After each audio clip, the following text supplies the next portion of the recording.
At the a-hole for making a scene after my sister-in-laws announced their pregnancies at my birthday as a gift.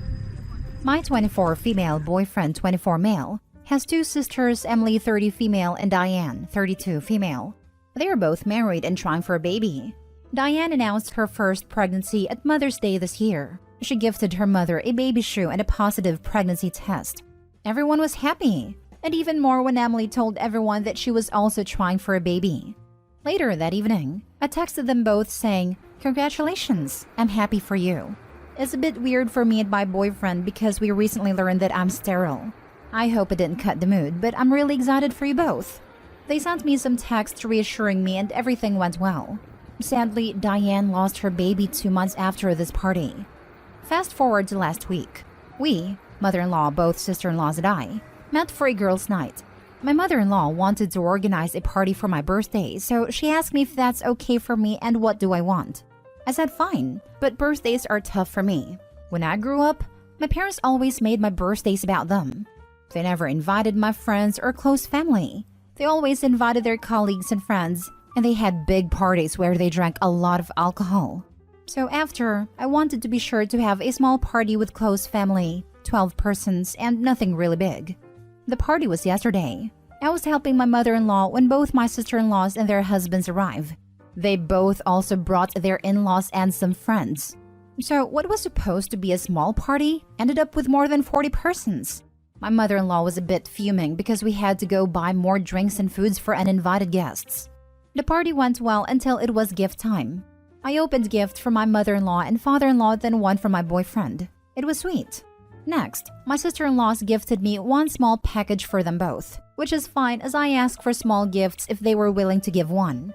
I opened it, and it was a small size shirt, a more XL, and as saying best future aunt. There was also written with a marker pen ×2. The package also contained 2 positive pregnancy tests and a photo of them both touching their bellies. I looked them in the eye asking, "Are you pregnant?" They both said yes. Emily took the shirt out of my hands and showed it to everyone. As I was starting to cry, I ran outside, my boyfriend following me. I had a panic attack. When I came back, everyone was happy and they were all congratulating the pregnant couples. I felt really sad. My boyfriend talked to his parents and we left the party without saying anything to anybody else. I received, in the evening, some nasty texts from some of my boyfriend's family saying things like, "Why did you ruin their announcement? It was only a birthday party. Please grow up." I do feel bad. My boyfriend is planning on telling them to buzz off, but I don't want him to ruin his relationships with his family. My father-in-law and mother-in-law called me to apologize, saying things got out of hand. Now for the top comments. Not the a-hole. It's your party and you can cry if you want to.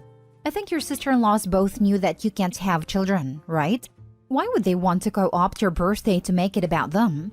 And then not be compassionate when you got emotional? I don't know if everyone in your boyfriend's family are a-holes, but whoever sent you the text about ruining the announcement certainly is. The other ones may just be a little tone-deaf. They knew it. But when I first messaged them about my sterility, I told them that I'm happy for any pregnancy, and I don't want them to change anything just for accommodating me. Maybe they've seen this as a green light for what happened at my birthday party? I think they're feeling bad, because they haven't texted me anything yet, so maybe they understand that they hurt me. I really don't know. No, it's not a green light at all. It's still your birthday party, about you. Not wanting to change anything does not mean smearing your pain in your face. And not apologizing? Clearly they might see you're hurt, but certainly don't feel like they're wrong. So they learned you can't have kids, and really thought that announcing their pregnancies at your birthday party was a good idea? That is unbelievably cruel. Whether they're intentionally doing it or not, it really sounds like they're rubbing it in your face and expecting, no, demanding you be okay with it. Like, "Oh, sucks you can't have kids, but we can, so be happy for us." Both you and your boyfriend are not the a-hole here. Everyone else is, especially the sister-in-laws. Not even just announce it, but turn it into their gift with peed-on pregnancy tests. Like, it wouldn't have been so bad if at some point at the party they shared their news, since it was a family gathering, but the way they did it is just cringe. Definitely not the a-hole. Next story. Am I the a-hole for only taking my nieces in and not their dad after my sister passed away? My female 33, sister female 36, passed away a month ago because of cancer. It's devastating, and words can't express how we feel. Her husband struggled to pay off debts and has asked me and my husband to take him and my nieces, ages 13 and 16, in for some time. I have to say, I'm not in good terms with him. We've had more than our fair share of disagreements in the past. He tried to sue me and my husband for my own mother's house, which I'm living in with my husband and daughter. But he claimed he needed money to pay for my sister's treatment, and this was the only way to get it after we, my brother and I, refused to help. It's a long story, but we're not in good terms. So I agreed to only take my nieces in, but not him. He tried to negotiate this, saying his daughters are grieving and need him, their remaining parent, to be around. I said he could see them during visits, and that was it. My husband agreed with me at first. Then my brother-in-law showed up with my nieces days ago, and I only let the girls in but turned him away after he tried to talk me into letting him stay. We had a huge argument, and the girls went inside crying after their dad left, repeatedly saying they want him. My husband is backing out of this, saying we might be making a mistake separating the girls from their dad when they're grieving. My aunt berated me, saying I messed up entirely here. I argued that it's my home, and I don't feel comfortable with him staying after what he's done.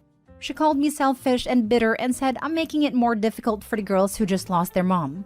Now the girls are quiet, but my 16-year-old niece keeps arguing about wanting her dad with them. My husband still thinks we're making a mistake and making the girls resent me for what I did to their dad who's grieving.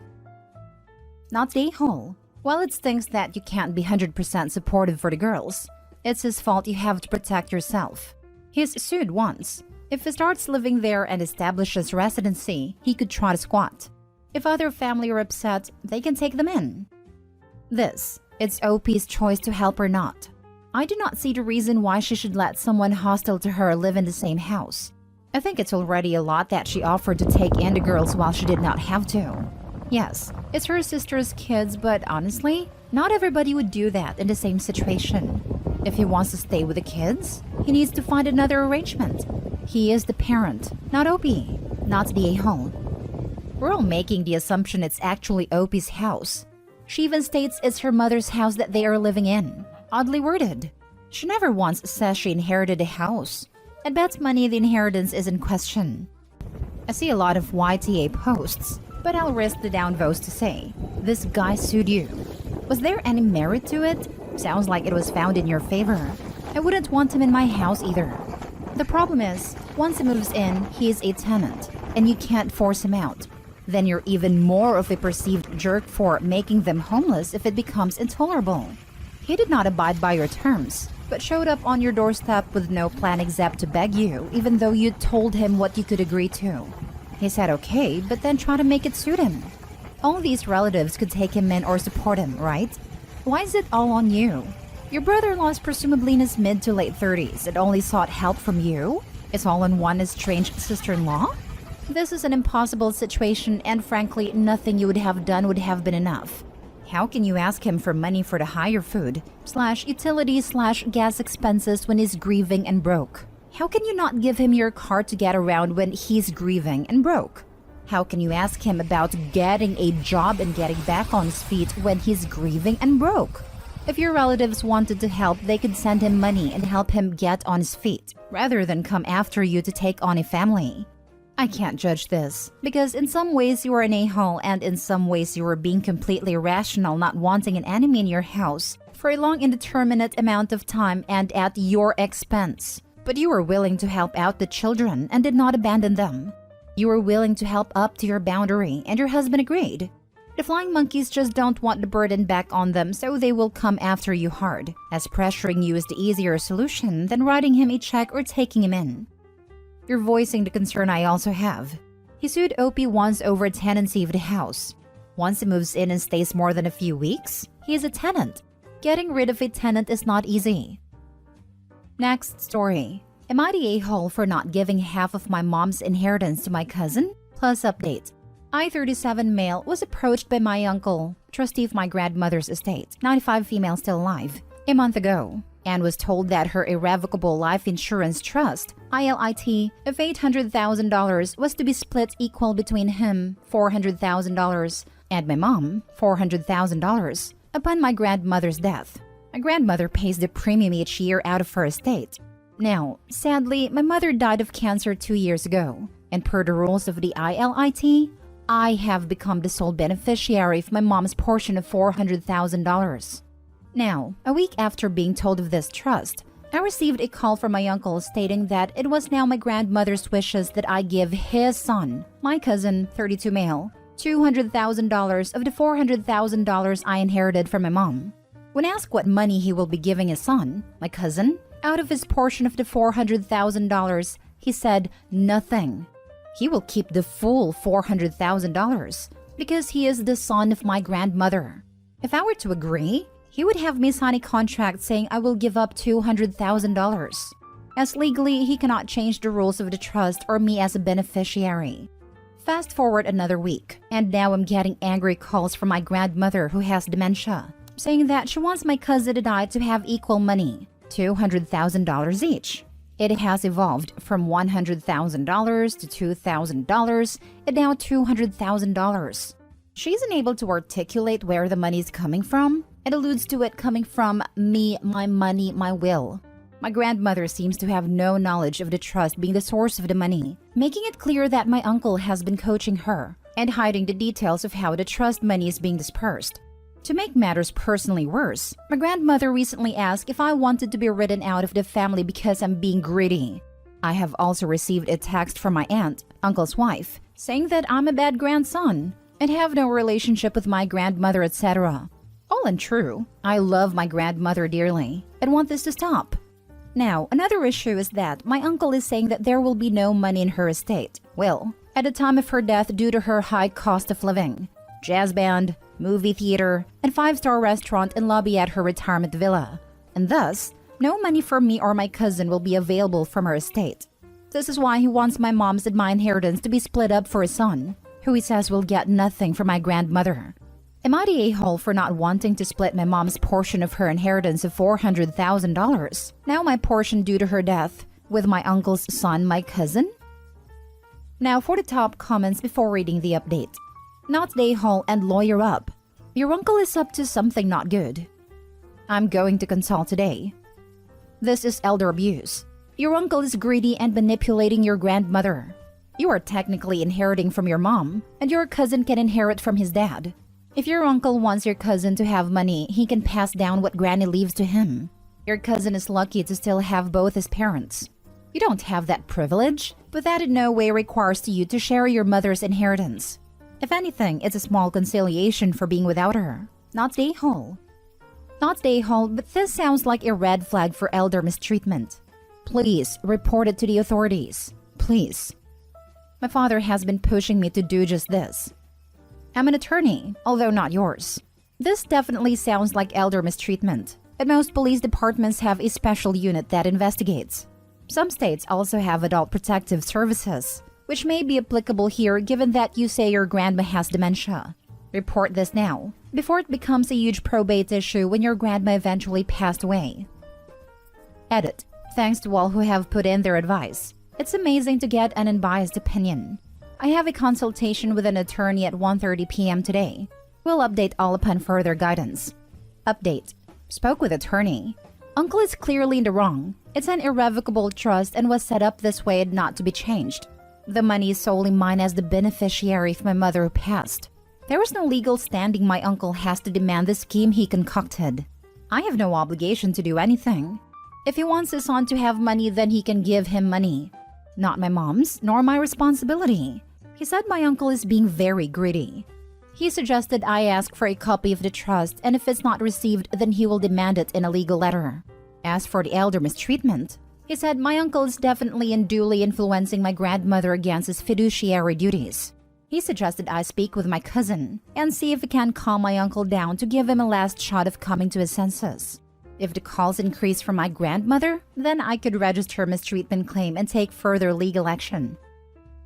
Last story. Am I the a-hole for asking our daughter to spend less time with her boyfriend? A year ago, my husband, 62 male, and I, 64 female, became semi-empty nesters once my daughter, 26 female, moved out of our home and to her first apartment.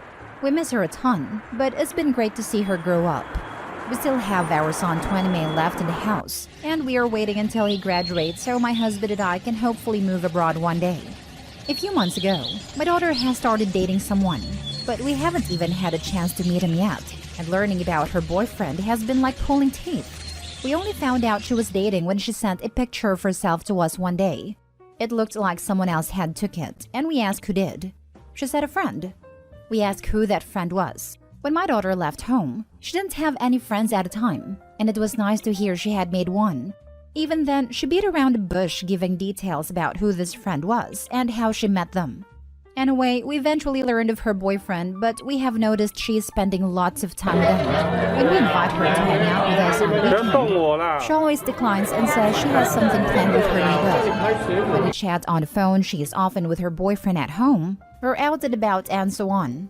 I understand this is her first relationship, and surely she is very excited, but it hurts a bit that she suddenly has no time for us. Last time we spoke on the phone, I jokingly said after she declined our last invite, "You know you can still spend time with your old parents, right?" But she took it much seriously than I intended. Is it so wrong to ask our daughter to spend more time together? Just some thoughts. The fact that you didn't allow her to date until 20 is ridiculous. It's also ridiculous you believe that this is her first relationship. Newsflash, she got used to hiding things from you. Why don't you leave her alone? And work on whatever parts of how you treat her make her feel she has to do this. You're the a-hole. Seriously, when Opie said learning about her boyfriend is like pulling teeth, I was ready to say, take a hint. Your daughter doesn't want to tell you stuff. You may want to reflect on that. Gave me flashbacks to when I started dating my now husband. I had a horrible relationship with my father as a child, and the second I moved out of the house, I tried to keep my life as private as possible from them. A decade later and we're much happier. But damn, when you have a hyper-controlling parent, especially around dating, you become an expert at hiding things. Ugh, I really feel for Opie's daughter. Opie, if you read this, please try to at least take this to heart. The further you pry, the more you push your daughter away. I eventually cut all contact with my parents for nearly 4 years because they did exactly what you were doing. I only approached them because I needed to heal and move on. You are hurting your daughter so much. Please stop and let her live her life before it's too late. You're the a-hole, but you can easily stop being one. Please do.